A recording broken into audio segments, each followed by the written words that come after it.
तर good evening तुम्हाला सगळ्यांना. कसे आहात तुम्ही? मज्जेत ना? तर आज मी तुम्हाला वेनसडे स्पेशल कोलबीची बिर्याणीची रेसिपी दाखवणार आहे. तर चला आपण अगोदर ह्याला क्लीन करून घेऊया. तर तुम्ही बघू शकता दबू आहे, ती मला कशी मदत करत आहे. तर तिला मी शिकवते की असं असं साफ करायचं, तर ती बरोबर साफ करत आहे. तर बघू शकता तुम्ही, जास्त कोलबी आहे म्हणून मी आज किचनमध्ये नाही तर हॉलमध्ये बसून साफ करत आहे, कारण एवढी कोलबी साफ करायला पाय दुखतील. तर हिचे केस मी साईडला करत होते, तर हिला वाटलं की मी तिला वैशीचा हात लावते म्हणून ती अशी करत होती. तर तिने पण मला मदत केला आहे भरपूर कोलबी साफ करायला. तर बघा कशी हाय.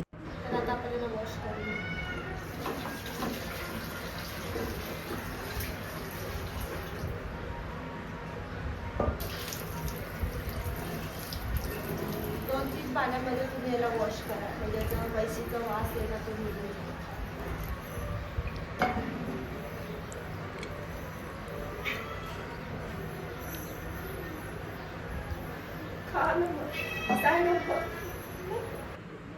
तर कोलबी आपलं वॉश करून झालं आहे. तर आता आपण कांदे कापून घेऊया. मी 5-6 कांदे घेतले आहे. 1 किलो माझी कोलबी आहे. तर चला कांदे कापून घेऊया.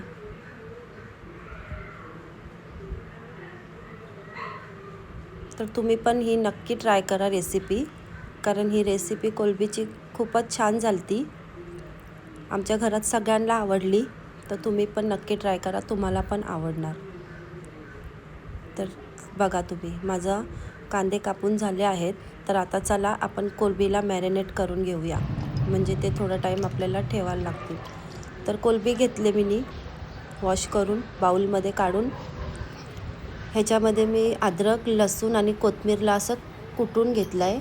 हळद घेतला आहे, लाल तिखट घेतला आहे, धनिया पावडर घेतला आहे आणि गरम मसाला घेतला आहे, बिर्याणी मसाला घेतला आहे, मीठ घेतलं आहे आणि दही घालून आपण ह्याला मॅरिनेट अशा प्रकारे करून ठेवूया. मॅरिनेट तुम्ही जास्तीत जास्त म्हणजे अर्धा तास तरी करा. मी 1 तास केला होता, पण अर्धा तास तरी तुम्ही करा. जर तुम्हाला घाई नसेल तर तुम्ही सकाळी करून संध्याकाळी पण याची रेसिपी ट्राय करू शकता. तर चला आता आपण बिर्याणी करता फोडणी देऊन घेऊया.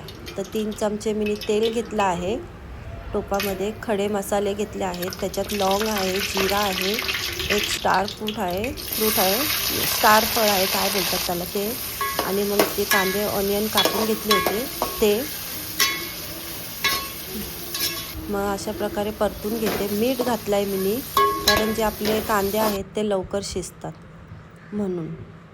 तर गोल्डन ब्राऊन होऊसपर्यंत आपण याला परतून घेऊया. तर माझा असं परतून झाला आहे. तर त्याच्यामध्ये मी टोमॅटो घातला आहे. टोमॅटोला पण आपण परतून घेऊया आणि म्हणजे मॅरिनेट केलेला होता ना कोलबी, ते आपण त्याच्यामध्ये ॲड करून त्याला झाकण लावून शिजून घेऊया. तर अशा प्रकारे माझं कोलबी तयार आहे, तुम्ही बघू शकता.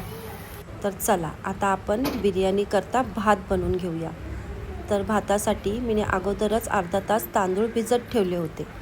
तर त्याच्यामध्ये मी कोथिंबीर घातली आणि काही खडे मसाले घातले, तेजपत्ता घातला आणि मीठ घालून मी ऑइल नाही याच्यामध्ये यूज केला. तुम्ही पाहिजे तर ऑइल पण यूज करू शकता. तर बघा माझा तांदूळ पण मस्तपैकी भिजून झाला आहे. तर आता आपण त्या गरम पाण्याला उकळ आली तर आपण त्याच्यामध्ये तांदूळ घालून घेऊया. तर बघा माझं किती फडफडीत आणि किती सुटसुटीत असा भात रेडी आहे. तर भाताला मी चाळून घेतलं आहे. ते शूट करताना मला जरा नाही झालं शूट करायला, तर तुम्ही समजून घ्या. तर चला आता आपण बिर्याणीला दम देऊया. दम करता मी अगोदर भात घातला, red colour, yellow colour, green colour आणि जे फ्राय ऑनियन आहेत ते घातले, मिरच्या घातल्या आणि कोथिंबीर घालून त्याला 20 मिनटं ठेवले. तर 20 मिनटानंतर तुम्ही बघू शकता अशी माझी यम्मीशी बिर्याणी किती मस्त दिसते, तेवढी मस्त लागते पण. तर तुम्ही पण नक्की ही बिर्याणी ट्राय करा. तर कशी वाटली तुम्हाला माझी ही आजची रेसिपी कमेंटमध्ये नक्की सांगा.